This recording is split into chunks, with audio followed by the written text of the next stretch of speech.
3 yanvar 2026-cı ildir və həftənin şənbə günü dəyərli izləyicilər, yeni ilin ilk müharibəsi başladı deyə bilərik. Çünki Amerika Venezuelaya girdi, Karakasa demək hücum elədi, Milli Qvardiya şəhəri mühasirəyə aldı, hava limanı Amerika ordusunun nəzarətinə keçdi. Amerika hücumundan öncə Venezuelada hava hücumundan müdafiə sistemini sıradan çıxarıb. Eyni zamanda Venezuelanın müdafiə nazirinin öldürülməsi ilə bağlı şayiələr yayıldı. Sonra da isə nazir çıxdı və dedi ki, mən ölməmişəm və təbii ki, bəzi açıqlamalarını da verdi. Amma eyni zamanda video müraciət yaydı müdafiə naziri. Amma indi Maduro'nun yeri də gizli saxlanılır, bilinmir hardadır. Amma maraqlıdır ki, bu məqamda Amerika rəhbərliyi konkret olaraq Trump şok açıqlama verdi və dedi ki, Maduro və arvadı, həyat yoldaşı saxlanılaraq ölkədən çıxarılıb. Bəli, Amerika prezidenti Donald Trump Venezuela ilə bağlı sensasyon bir bəyanatla çıxış edib.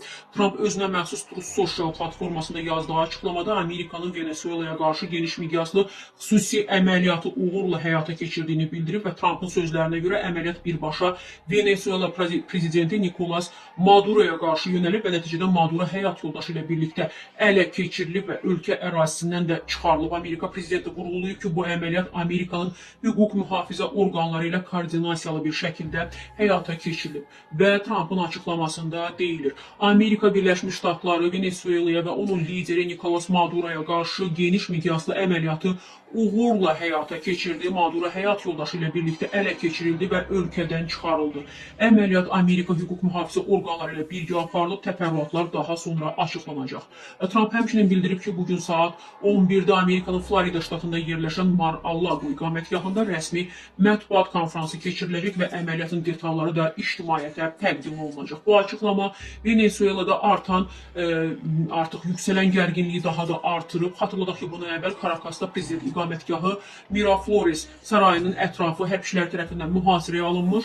Venezuela liderinin harada olduğu isə gizli saxlanılmışdı. Eyni zamanda Amerika rəsmiləri də mediaya Venezuela ərazisinə zərbələrin endirildiyini təsdiqləmişdilər. Hazırda Venezuela hakimiyyətindən Trumpın açıqlamasına rəsmi reaksiya verilməyib. Beynəlxalq müşahidəçilər isə baş verənləri Venezuelada hakimiyyətin faktiki dəyişməsi ehtimalı yaxud da Amerikanın açıq rejim dəyişiklik ssenarisinin işə salınması kimi də qiymətləndirirlər. Amma demək hal-hazırda Venezuela hökumətindən bir son dəqiqə açıqlaması da gəlib ki, sağ olduqlarına dair sübut təqdim et.